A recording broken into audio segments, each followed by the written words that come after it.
I'm Sean Morgan, Community Service Officer with Sweet Home Police Department.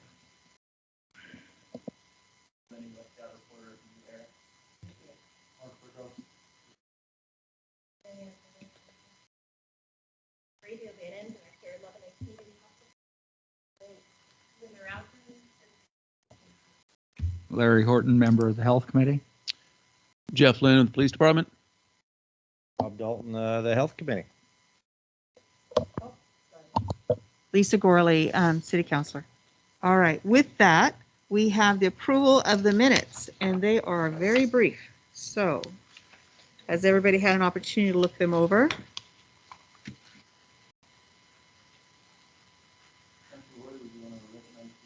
Oh, you know what? Thank you very much. We actually have two. Is that all we've got? Dick, would you like to introduce yourself? I'm Dick Knowles, member of the committee. Thank you. And Di, would you like to introduce yourself? Sure, Di Lacey, Associate Vice President up at Comp Northwest. Thank you very much. I'm sorry about that. So that brings us back to the minutes. I would entertain a motion to accept the minutes. So moved. We have a motion. Do we have a second? Any discussion? Are they in order to everybody's liking?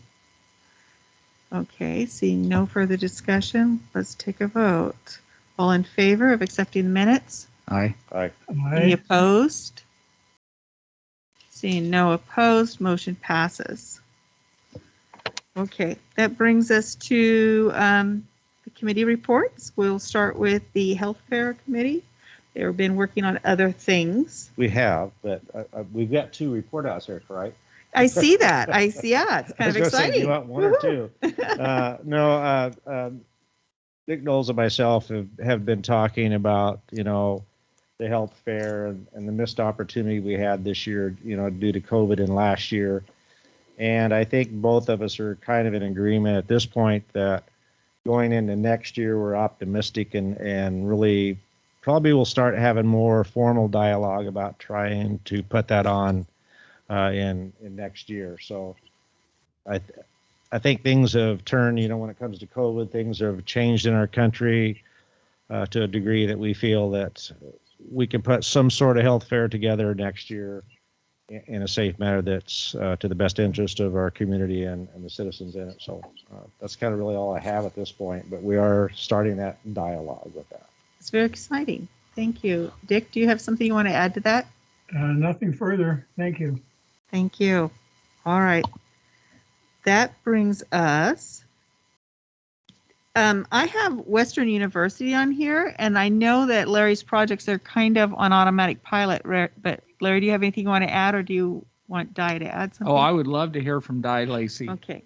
It's been a long time since I've talked with Di, so welcome, Di. Thank you.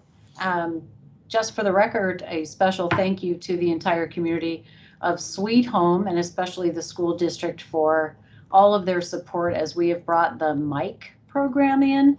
That was part of our original in 2018 as our students came out and did some focus groups, pulled quantitative and qualitative data as to how they might be able to help partner for the health and wellness of the Sweet Home community. 3 things emerged, if you'll remember. One was to map out the resources in the area, and we had a group of students that completed that project. The second one was to bring additional health services, longer hours, expanded clinic hours to the community of Sweet Home. The students took a look at the mobile van. They had multiple conversations with Samaritan, and in the end, I understand that there is a plan now to perhaps put a new clinic in. So the students who just graduated were all part of that group, and was able to let them know that may be in the foreseeable future, so we're excited. The third one was to do some student mentoring, youth mentoring from our students to the Sweet Home high school students to create a pipeline of opportunity. They may not all choose to be physicians, of course, but at least inspiring them to look at healthcare careers and to attend college and to further their education. So the MIC program has been going for over a year. We're starting again this year. Last year, even amidst COVID, there was personal mentoring. There were weekly, every Wednesday, the students all met collectively. They formed some really great relationships. And though they've never met in person yet, we still keep hoping. They have been studying together and learning quite a bit back and forth. So the groups are very excited, and I do believe that they are launching again, up and ready for this year. We are in partnership with the Mike program out of Portland. That program was founded by Dr. Cheryl Neal, who is an internist from OHSU, and they've been doing it in the Portland area for quite some time. So we were really excited that it actually transitioned very well to a rural community and still inspired youth to be healthy and well and look toward college. So that's my report. Thank you. Do we have any questions? I see somebody, Sam, you have your hand up. Hi, my name is Sam Milstein. I'm a local physician owner of Ridgeway Health. Our address is 1023 Main Street. Hi, Diana. I'm also a Western University graduate from down in Pomona. We operate urgent care, and hopefully we're hiring a primary care provider tomorrow. And we look to expand services. We're also open to engaging local community through advocacy, both through school, and also we're open to hosting medical students, pre-med students, et cetera. We're here to give back in any way we possibly can. So I just want to introduce myself and say hi. Thank you. Thank you very much. For anybody that's reported so far, do we have any questions? Any input? Okay, awesome. All right, that brings us to the Homeless Action Committee. Larry. This was actually taken on by Ray Okay. after the last council meeting. He was the one that was going to be talking with the county. I've not heard anything from him in regards to the county. I have heard that there is some activity to try and find a alternative site as we get ready to move into the winter months. Last year we had the emergency shelter at the Nazarene Church. My guess is we will have something similar to that as we're getting ready to move into this winter, since there has not been any official actions taken in regards to a sleep center at the site that we were trying to work with the county on. So I'm not for sure how far that has progressed. I was hoping that Ray would be here tonight, but obviously he is not here. And I don't know if Sean or I can Jeff shed has more some light on information that, that yeah. can maybe be shed on Yeah. the current status as it stands right now and what appears to be going to happen. At this point, most are aware that the city has sent a letter to the commissioners, kind of spelling out the suggested project and what that would entail and what the request would be from the commissioners. And I do know that currently there are efforts, Ray's making efforts to get a joint meeting together between the city council and the county commissioners to specifically talk on this project and what it entails. As far as the time frame for that, I know, well, a poll went out trying to find a date for everyone. So, and Councilor Gorley, I'm not sure if anything has settled on a specific date, but so that's kind of the process that's going to take place to In the create near that future. dialogue, Okay. hopefully within the near future. That was my impression, but some will tell on the availability of everybody as we get into the end of October and first part of November.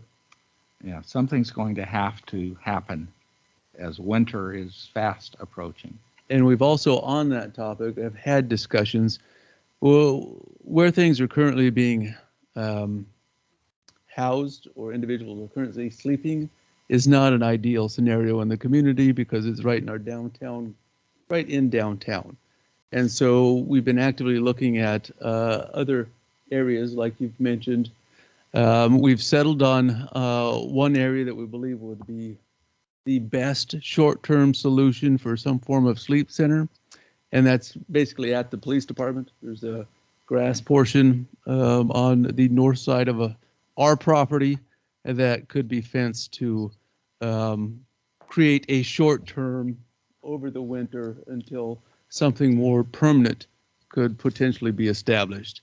Now that's all kind of hinges on whether FAC is in a position to manage it, because let's be honest, it can't be operated and exist like it did last year at the church. It has to be much more organized, rule-based, and structured, or else it's just not even a starting point. So there's several things. Is FAC on? I was hoping that no. either Brock or Shirley were going to be here to really start some of those discussions. I do know that the city manager has been in contact. Was it the city manager or somebody's been in contact with Brock and Shirley over the whole concept? What I heard is they were interested in moving forward with something such as that. I was told they'd have to take it before their board as well to, and then look at the next step. That's really kind of where we're at. It's got to be, someone has to run it on a day-to-day basis. And that's where FAC, we're hoping, would be willing to step in and take the reins of that. But I think everybody recognizes the need that winter's here. And, you know, there was some discussion about adapting the site where they're at right now to make it more acceptable. But I think it's a terrible location in downtown. And so that's really where I keep coming back to. It's in the middle of town. I'm not sure an organization could be successful stepping into that and running it right now. So. Questions? Regards to where it's currently, and obviously that is a downtown location. Mm-hmm. My question with that is, what would we need to do differently to make that location work possibly on a short-term basis versus pulling everything up and moving it? And I guess looking at it, I know there's trash bin receptacle put there. There's been some portable toilets also put there. FAC seems to be the group that would hinge on making any site wherever it was located successful. And I know if you was to move the group to, say, the alternate spot next to the police station, is FAC needs a place to operate out of. And when I kind of look at the current place, there is a modular already in place that's not being used. And to me, having a site managed is kind of the key to the success of it. It is. And the proposal for moving it would be to bring in some type of modular office structure so that FAC could operate out of. Some of the additional problems with where it's currently at is that facility has been designated to be used by the fire department for some of their training, and they have several things coming up as well. We've had to, how many times, Sean? Twice at this point in time, vacate the location so that the fire department could actually train there with different apparatus.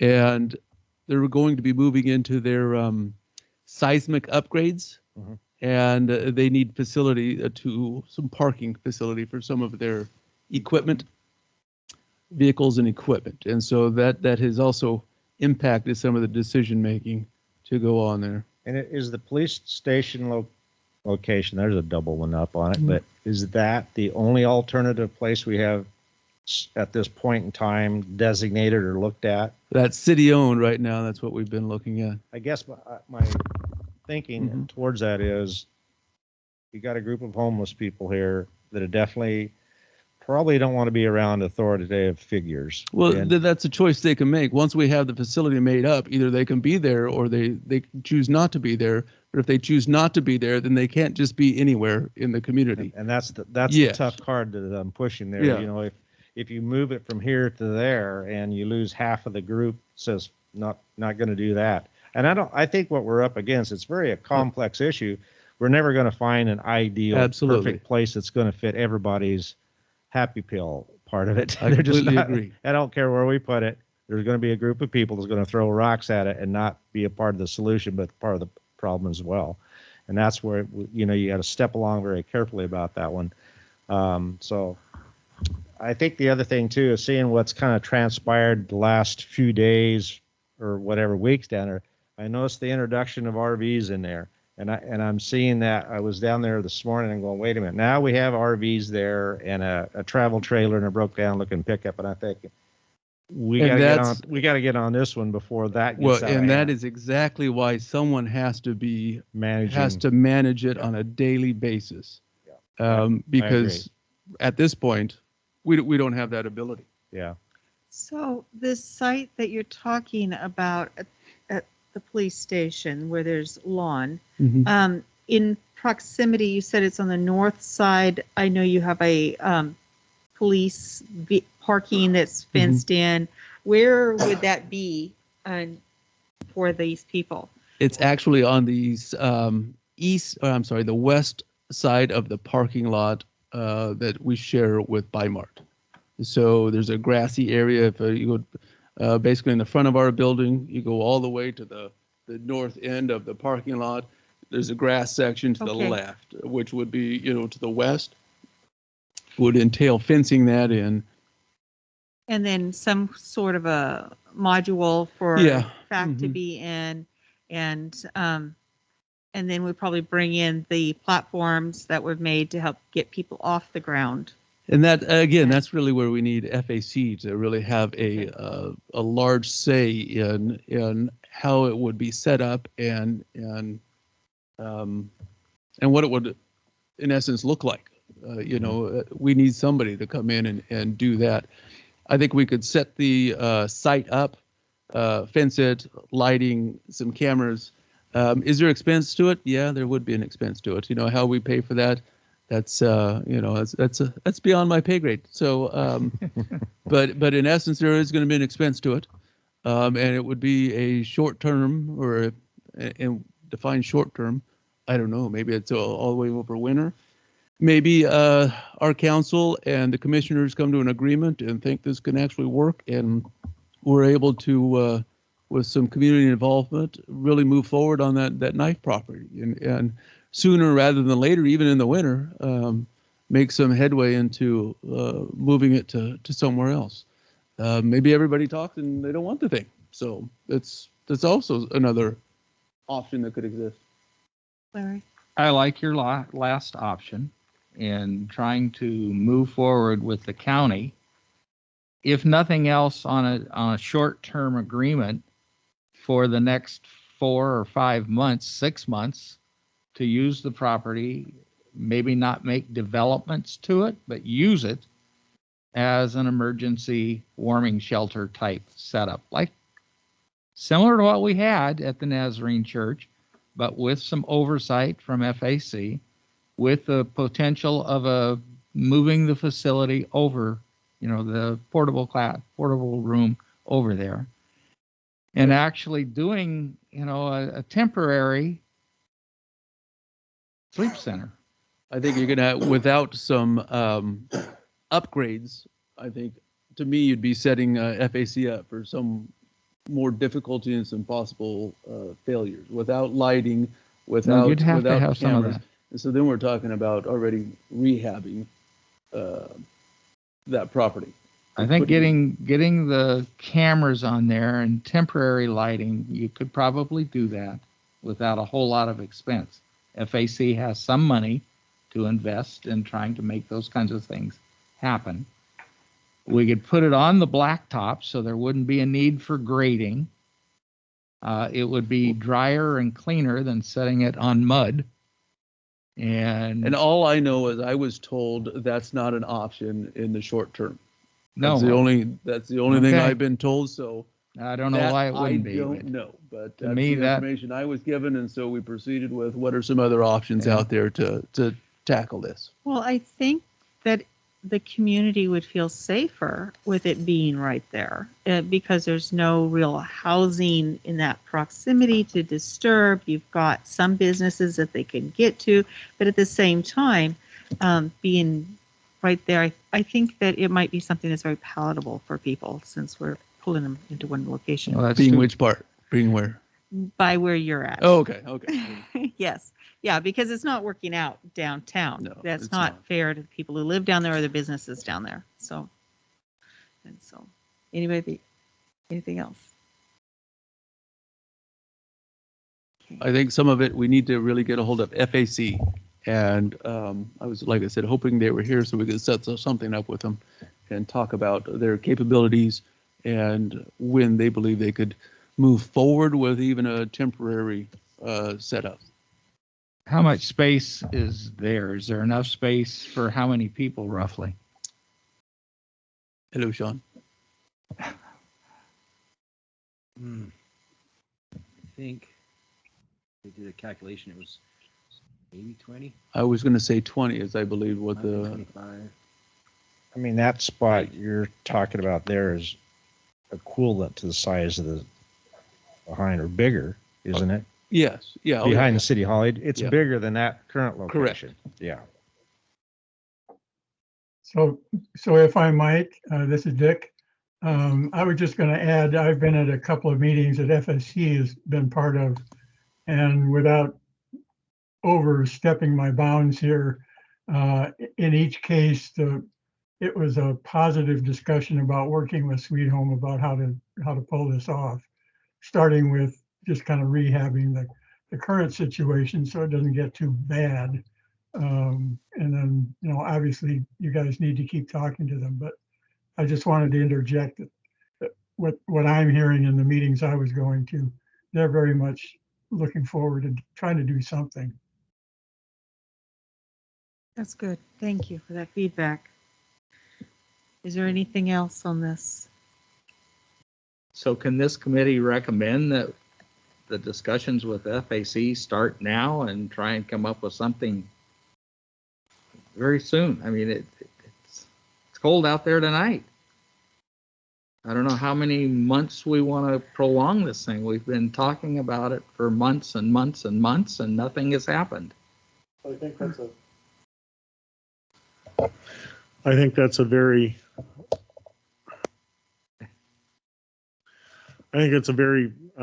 good thing, and I think we can recommend from this committee for the to do that.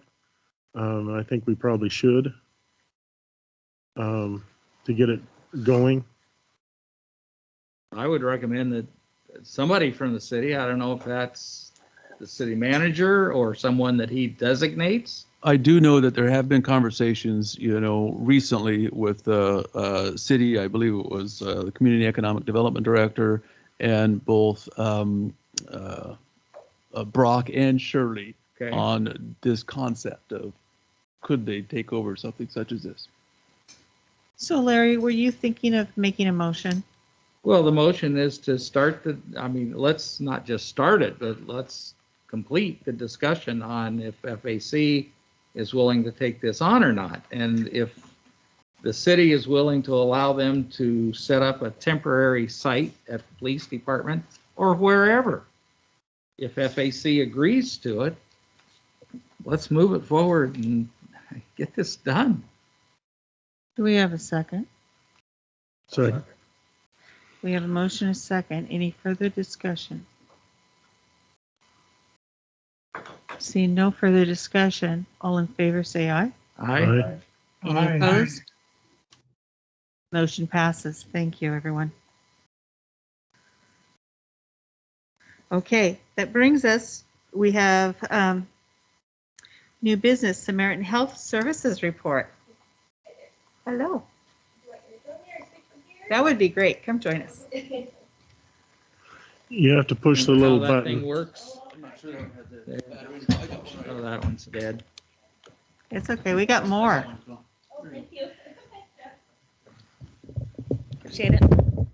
Hi there. So again, I'm Brandy O'Bannon, the Executive Director of the Lebanon Community Hospital Foundation, and I appreciate the opportunity to come and provide you a little update about our new clinic project here in Sweet Home. I know hopefully everyone is familiar with this project. We spoke at the Sweet Home City Council last month, and we appreciated that. But just again, as a kind of level setting, we are Samaritan Health Services, which I work for. We are very excited to partner with the city and have plans to build a brand new clinic, a 15,000 square foot family medicine clinic and an urgent care, along with a helipad on property that we own on Highway 20 near the Wiley Creek community. We've had great excitement about this project. We've just been underway for a few months of planning, but we're fully committed and very excited about enhancing the healthcare options here in town. And tentatively, we are scheduled to break ground this summer. July is the date that we're anticipating, fingers crossed, with lumber and supplies and all those things, but we're definitely working full speed on that plan. Also, I just wanted to make sure people are aware that when we're kind of talking about what Samaritan intends to bring those healthcare enhancements, we're really talking about two projects in collaboration. So the new clinic, new urgent care, and then as well, we are committed to, we will retain our property on Main Street where the current health center is. And as the new clinic comes online, that property will be renovated for full use of physical therapy and rehab. And so those are our long-range goals. We're really excited. As our CEO, Marty Cahill, often says, we'll have kind of bookends of the town as far as healthcare. But we're really excited about that. I also really want to thank Di and the Western Union students and Western University, and just everyone that has brought us kind of to this moment. We're really hoping we heard a lot of great feedback about what your citizens here in Sweet Home needed as far as healthcare. That came through with data and research. And so a lot of those things that we heard about behavioral health and urgent care, certainly the PT, the long-term care and memory care that will also be kind of resolved with our new partner, Mosaic, on the Wiley Creek campus. That's really Samaritan's goal, is to help provide those enhancements over the long term. And so we're just really thrilled to partner. And so we just want to kind of keep you updated again about the plans. My particular part of the project is on the fundraising side. So I run the foundation at the hospital, and we've committed to raising at least $1 million to help support that construction. And we have a great committee. I want to thank Bob and Larry for serving on our committee. We have about 10 people from Sweet Home working with our foundation to really just raise awareness about the project, and also to certainly have fundraising as an option as well if people want to participate. So just here to kind of remind folks about what's happening, that we're really excited about it. We're really proud to partner. And any thoughts you have as a committee or a council too. One of my one thing that excites me the most about the project too is that we want to make sure everybody is aware of what's happening. We want to make sure that we're doing a great job as a board and a foundation and a committee about spreading the word. And I know that just even by some phone calls myself, people still don't know what's happening. At least some folks that we've heard were like, what's happening and what is Samaritan doing? And so that's one of my missions, is to make sure that we're communicating well, that we're being really present, really open to feedback, which we are, about the project. And so so far we've of course, like I said, we presented to City Council. We've been really involved with the local chambers. So we presented at like the Coffee for Colleagues event last week, which was nice to kind of get the word out. We're working on some updated press releases. Hopefully you saw the new sign that was installed on the property there by Wiley Creek. So those are just a few ways that we've tried to spread the word. And then the committee and myself are certainly making kind of individual appointments with folks that are interested in the project, as far as businesses and individuals who might want to contribute. But I would welcome some thoughts and discussion if you guys, first of all, have any questions about the project or the fundraising, but then also just any advice for me or the committee about how we can better spread the word about this project. Yes, Larry? I've been gone for a week, been out of town, and I was pleasantly surprised. When I left, there was about 25% of that thermometer was green. And when I got back, it looked like 90% of the thermometer is green. Is that fairly accurate? And are we really looking at needing about 10% more of that $1 million and we've reached the goal? That is accurate, Larry. So we've been blessed by extraordinary support, and so yes, we've received over $900,000 in commitments to date, and so we're really excited and again thankful for everyone. And one thing that I've been sharing with folks is that we're in my fundraising expertise, and I've been in fundraising for about 20 years, whenever you have kind of early supporters like that, is usually a great indication of kind of a great project at the right time. And so I'm hoping that that's true, and we've definitely said that. So yes, I think that we all here in the community should be really excited that we're closing up on that goal. Hopefully we can go even beyond that goal. I know that there's a need. The project estimate as far as cost are higher than when we anticipated, and so every dollar is appreciated and needed. And that's another thing that I really wanted just folks to realize is that is true, is that just kind of any amount of contribution is certainly greatly appreciated and needed for the project. And we really, I would love to see just as many supporters as possible. It's a great way not just to financially support the project, but in my sense, I think it's really a way that we can all contribute to something that's going to be here long term and that help kind of generations of families. We do have some great kind of naming opportunities on, a wall in the new clinic and different things. So it's been really an honor to work with folks that might want to honor a loved one or pay tribute to someone in honor and memory. And so again, that goes back to just kind of spreading the word, is that we just want to make sure that people know that there's an opportunity, and if they're excited to invest in, healthcare for the long term for the region, this might be a great project to consider. Congratulations on what you've done so far. Thank you, Larry. Any other questions, comments? Well, I just want to say that the one thing that excited me about being on this committee, because what Samaritan's bringing is probably the newest of technology to this new clinic. And I think that is something we're blessed to have come to Sweet Home. Telemedicine, the newest technology that's coming is out there, and it's something, it's what's happening now. And to be a part of that has been great for me. It's been great to work with your group as well.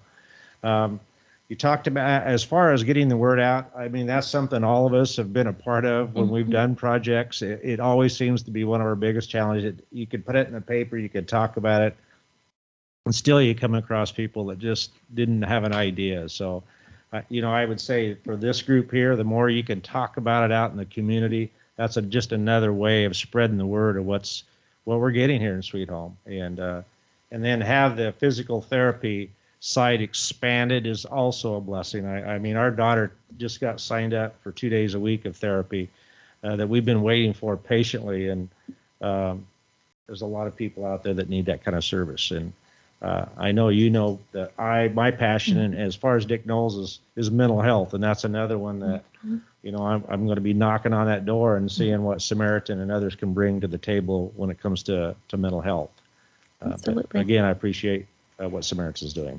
Thanks, Bob. And you reminded me of a couple of things. Thank you for mentioning the telehealth. That is something that we really are excited about. And I do want to mention that because that might not be new to this group in terms of we certainly hope to provide, we will provide all the wonderful family medicine and urgent care. But with the benefits of telemedicine, we're really hoping to bring some of those specialties that people in Sweet Home might have had to travel previously for. So we can kind of call in an expert, one of our colleagues, down the road. And we're looking for, opportunities in mental health, behavioral health for that, certainly cardiac opportunities, stroke, even some rehab as far as orthopedic specialties. So, in one way I've heard that it be described is that especially if maybe a patient is coming in and presenting an issue, and it might help in that diagnosis in terms of being able to identify in a short term about, is this an emergency? Is this something that we need to see you at Lebanon and Corvallis today? Or is it something that we can, consult and make an appointment? But we're hoping to get individuals quicker responses to, some of those really specialties. So it did have a lot of enhancements. I also wanted to share that certainly our hope and vision too is that, what we've been really talking about this project is access to healthcare healthcare, and I know that that access is critically important. So, more providers being able to get into seeing a doctor more quickly, we're certainly committed to working towards with staffing.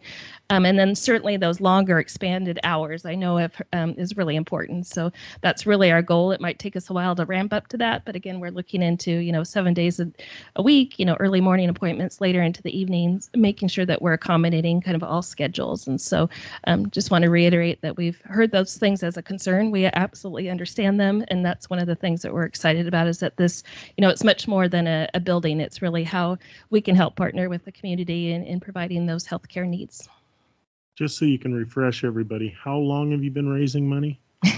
Pretty a month or 2 months officially, but I want to certainly appreciate that some of the planning has been going on prior to that. So we were fortunate to have, including the foundation that I represent. I want to shout out to our board of directors there in Lebanon too. Our board made a commitment of $300,000 towards the project. We wanted to be one of the lead donors because we feel so strongly towards that. So we were able to actually, invest some earnings, from, and those are really coming from community members and employees that have donated to the foundation. But we're excited about this project and thrilled. But thank you for recognizing it. It's been, again, a short road that we started this summer, and I can't believe here we are in October. But we're hopeful that would that be a great kind of year-end announcement. We're really focusing on doing as much outreach and fundraising right now until the end of December as possible, just to if we're able to reach that goal by the new year, that would be a great celebration. But certainly want to continue to let folks know though that there's opportunities up until we open the doors. we want everybody to have the chance to participate. So thank you very, very much. Appreciate the opportunity. Is there anybody else that'd like to ask a question? Make a comment? Great. We really appreciate you being here. Thank you so much. So our last report, we asked the Christmas committee to come and give a report. The reason for that is because the holidays can be very difficult for people, and this particular committee actually uplifts spirits and helps unify our community. And so those who serve on that, would you like to give a brief report? Well, both Larry and I weren't at the last meeting here, but we've been involved in what's going on, and Larry and I got the last of the plywood painted and with the undercoating, so it's all done. We've had probably 15 of the boards have went out so far to different folks, and we're hoping to get the rest of them out so people can start painting on them. We got most of the other cards at least started dressing them back up. A lot of them had a lot of little damage to them, and we took the worst ones first, and then some of the other ones, if we don't get to them, they'll be all right for this year, and we'll finish up with the doctoring of them for next year. But this week we're going down and ordering the lights for the cards themselves, and then we'll see what else we need to do on that. And we're already scheduled for the first weekend in December, Saturday, to go out and deliver the cards. So people are starting to ask for them already. And there's a sign-up sheet at the chamber, and they're getting that done. These are 4x8 sheets of plywood, the big Christmas cards, and we'll have a light on them. So if anybody's interested, they're available. And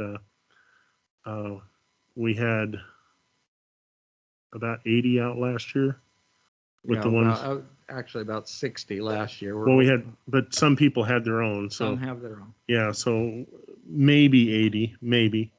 But this year we've got another 20 or 30 more if we get them all done to get out. So we hope to be hitting around that 100 mark this year out in the community.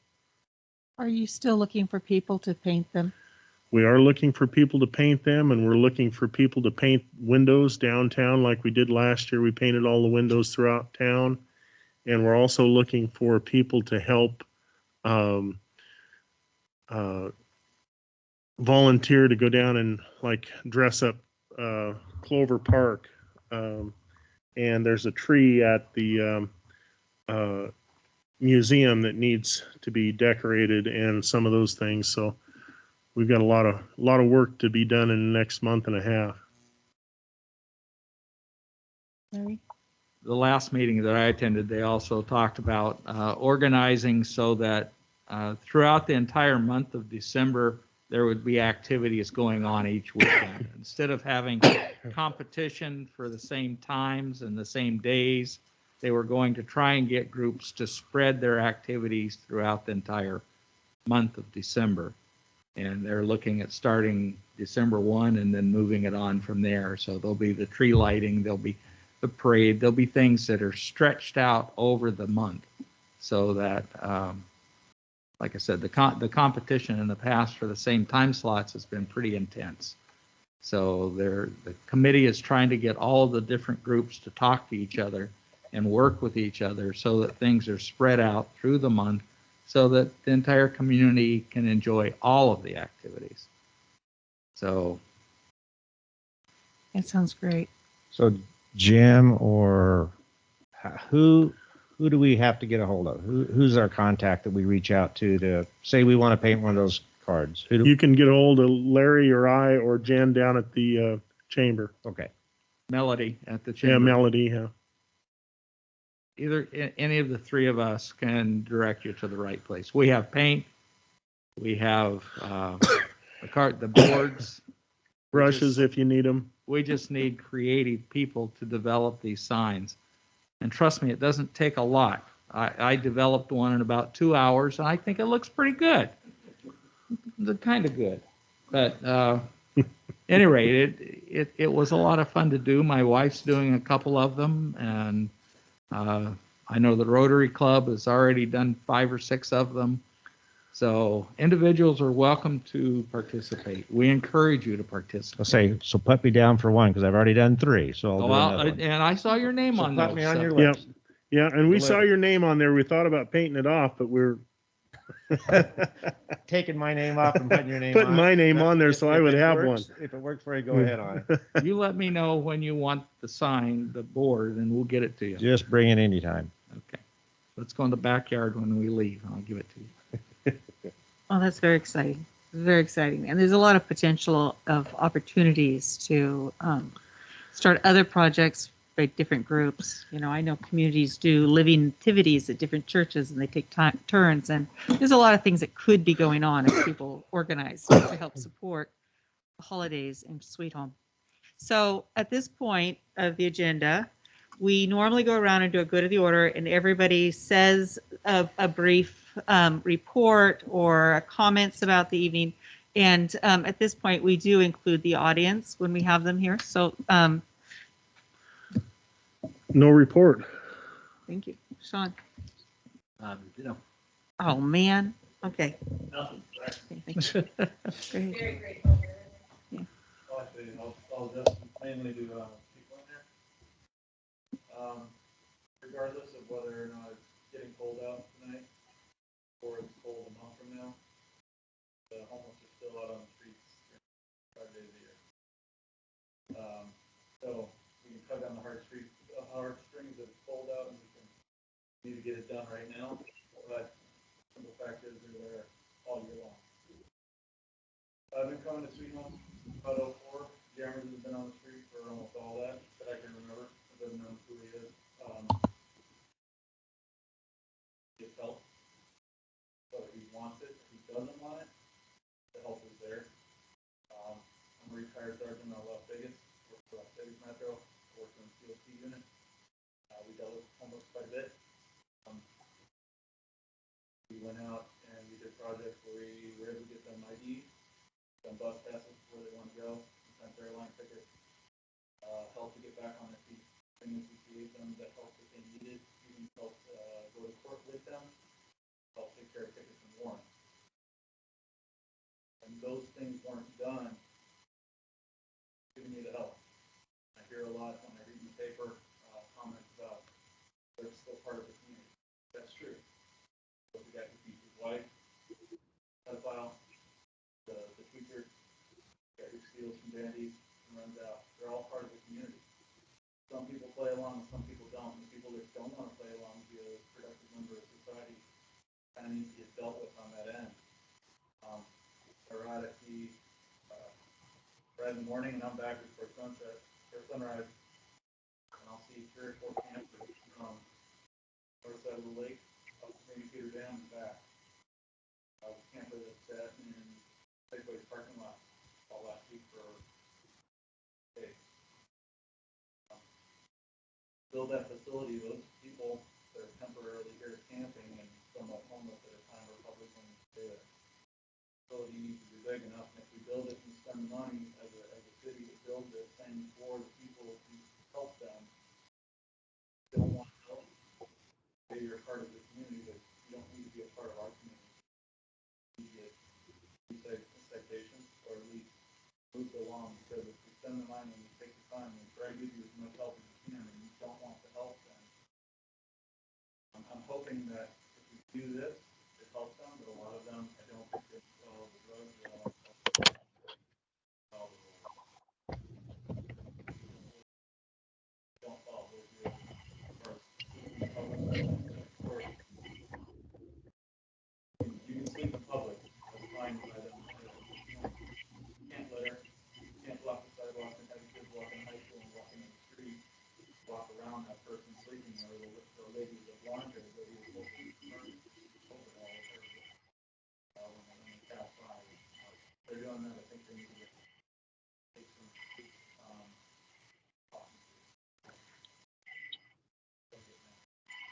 dealt with when they're not in there. So thank you. Not so much for Yeah. rant, but it's more of a question of So thank you for your concerns. In Oregon law, the police hands are tied right now, and there's not much they can do about it. By having a facility, then they'll have more tools to be able to deal with these issues. FAC will be running the facility, not Sweet Home. And they'll have a program to help get people into jobs, into housing, and off the streets for those who really want to be there. But it will help our neighborhoods and our community and give us the ability to deal with the behaviors that are inappropriate within our community that we can't do right now because of the law. So it's a progression, and we're on that path. And I know it's really difficult for people who haven't been in all of the different meetings we have, but there has been a lot of movement. Although cities do move very slowly, what we're talking about here is much different than the other communities around us, but it's not something that's going to draw people to Sweet Home because it's not a free-for-all. It's not a tent city. So thank you. Thank you. If I could, I'd love to sit down and talk with you at some point in time if you're interested. That'd be Yeah. great. After this, we'll grab your number and Sean and I will reach out to you guys. And Thank you, Chief. No? Would you like to say something? Hi, I'm Janet McInerney. I was one of the first managers to do the warming center here. Glenn helped us out. And that was 4 years ago. I'm so delighted to see that we've progressed to this point. I'm excited to see where it's going. And knowing what we did in 3 days to get that warming center set up and going, it does take a lot of time. It's another 2 years to write all the programs and the book that everybody had to go by. So I understand what you are facing, and I'm glad that I can watch it. But I've also promised that at a point I'd like to step in and help.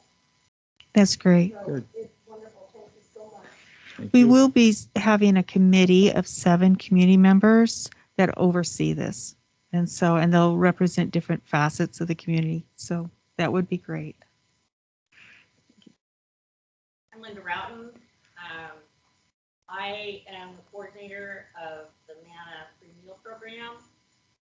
We are still serving meals 3 nights a week. Unfortunately, because of COVID, we're doing a takeout only. We are hoping to create some kind of a system that when a camp or a village is set up, that we can help provide meals for people. It'll need to be some kind of a cooperative thing because we aren't Meals on Wheels, but we can provide the food. Our meal program is not just for homeless people.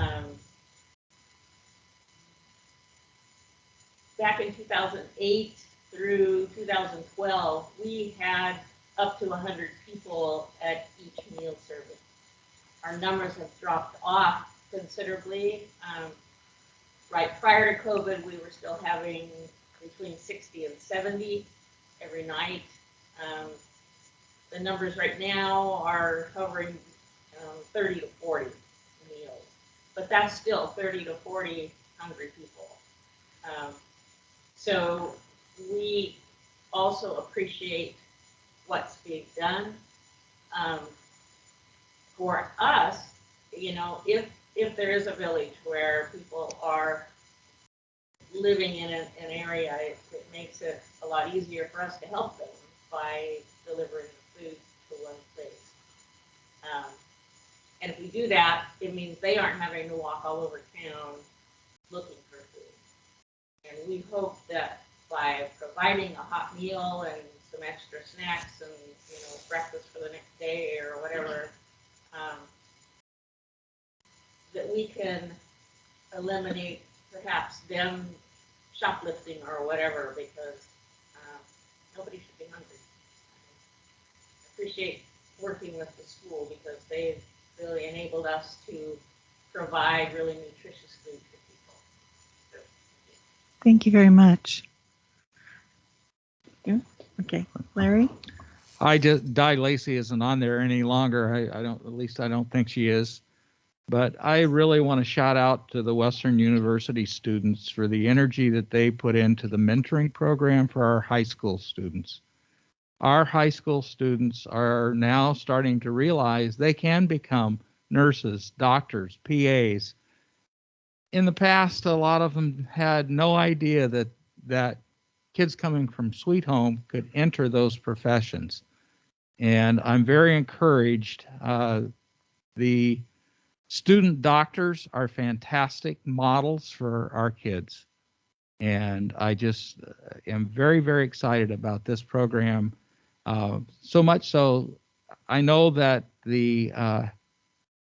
I guess I'm not for sure what her title is, but she teaches health and she teaches medical transcribing and those kinds of things at the high school. I think her last, Michelle Snyder, does that sound right? I believe that's who it is. At any rate, she is actually incorporating the Western University students into her class. And they will be actually helping her educate our students in the classroom. So not only is it an after-school type thing, but it's also going on in the classroom. And it's pretty exciting to see what these kids are learning. I know personally, I know two of the kids that just finished this past year. Both of them are now entering pre-med programs. And that would have probably not happened. So I'm very thankful to Di Lacey and Western University. That's great. Chief? Nothing else for me. Thank you. For myself, I want to say I really appreciate the individuals in this room tonight, for this committee, for what we have struggled for years to even get to this point. I mean, Jeff's been there, I've been there, Dick's been there, all of us at some degree, dealing with the issues we do in our community. Some of them are very complex, some are easy. The homeless one is one of those tough ones, and you in the back there, I apologize for not remembering your name, but it's people like yourself that are willing to stand up and share your own thoughts and information, because that's what we need. We need individuals that'll step up and be a part of that process and not a hindrance to us, and I appreciate that. For Linda, for what you do with the meals, bless you for that, and Janet for starting and being a part of that as well, and for Brandy and Samaritan Health Services, one of the keys to getting to the root cause of some of these issues before they ever become this part. and for Jeff Lynn and his group for having to go out there every day and meet some of the issues they do on a day-to-day basis. And so for that, I'm thankful for everyone in this room, including Dick that's up there on that big screen, for his friendship and his willingness to come in here and help move this project forward. Thank you very much. Dick, would you like to add something? Well, wait till Bob finds out. I have two things I wanted to talk about, and it's getting late. The one thing is the adult services team, AST as they're known, is starting up again. This is the team that used to come into town and try to help folks who are looking for food resources, home housing resources, that sort of thing. They actually are coming out of Albany. They've been in Albany, a part of the mental health, the county mental health system for a number of years. They branched out into Lebanon and then fairly quickly came into Sweet Home, not in no small measure due to the guy sitting up there in Adidas, and met at the church. Because of the pandemic, things slowed way down. It's a little hard to bring people from the street onto a virtual meeting. It's just not accessible like it should be. Not to mention there's about 8 to 10 people that are part of the team representing Council of Governments, CSC, Chance, Housing Authority, those sorts of folks. And you can't really put them in a room or hadn't been able to. That slowly changed. So they're beginning to start up again. They're not visiting Lebanon or Sweet Home yet. I think they've only had the first meeting in Albany, but we are on the radar again. I talked to Bob, and we'll try to keep our ear to the ground and try to make something available. It did occur to me that they may. I'm not familiar, Jeff. Maybe you could remind me when the community court meets, and this team or part of the team may be part of that, and there may be a way to join those functions together. I do know, Dick, that a number of the players that are involved in the AST are also involved in community court. Right. When does the Not court all. meet? Last Wednesday of the month. Last Wednesday. Yeah, that's what I thought. I was mostly asking just once they start visiting again, maybe try to get together and make sure we're not meeting on the same day or whatever. And moving on, and I think I'm asking mostly probably Sean and Jeff. At a meeting I was at last week, it came up that someone in the city had asked for, or I guess they'd called for a state of emergency about mental health issues. And I know the health administrator for the county visited, and I wondered if either Jeff or Sean were in the room at that meeting, and if you could give us some feedback. We both were involved in that meeting, and the feedback I would give is it's disheartening and it's frustrating, and there's no end in sight right now. So I guess that's probably not quite true, but there's no significant improvement in sight in the near future. Really, it was kind of a sobering conversation with the Lynn County health folks, as far as from the standpoint there's funding, there's resources. Part of the issue is there's no staffing, and then you couple that with there's a significant bottleneck at the state level for bed space for those suffering from mental health that need that level of service to get them stabilized again. There's just absolutely no beds for basically civil commitments, and aid and assist is pretty much what the state hospital is only doing right now. And to put it into perspective, for Lynn County, Benton County, and Lincoln County, there are 11 beds available for those three counties to deal with all of our mental health issues.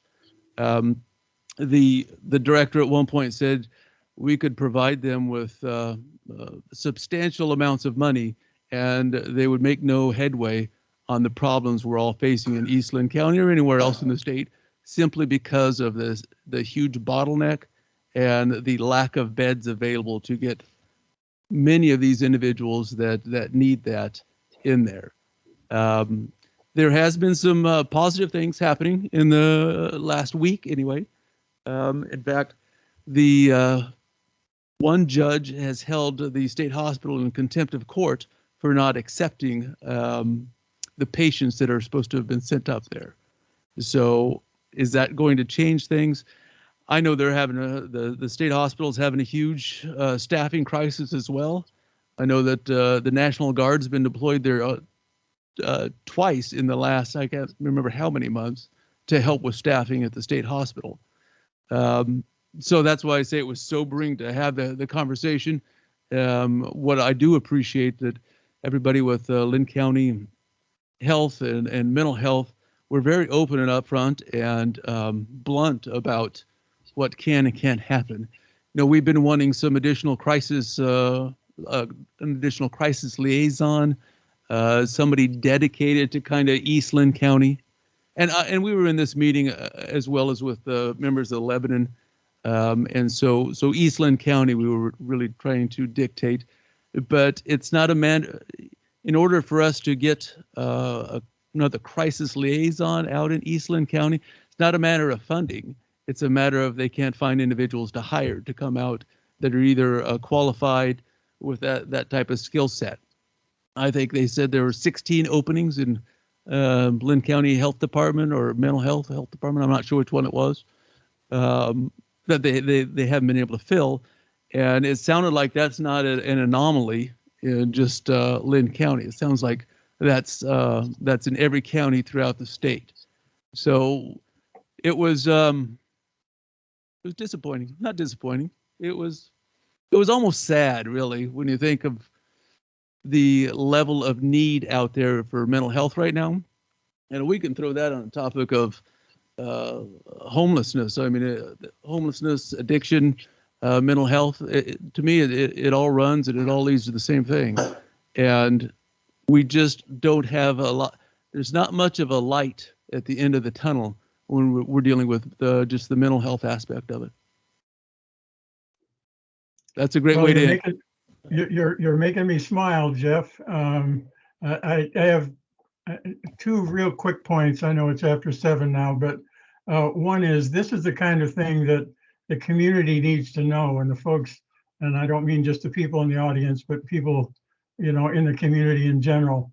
The city council takes a black eye. Your group takes a black eye, and you know, there isn't anyone that isn't concerned about people living on the streets and not doing well and making the place look bad.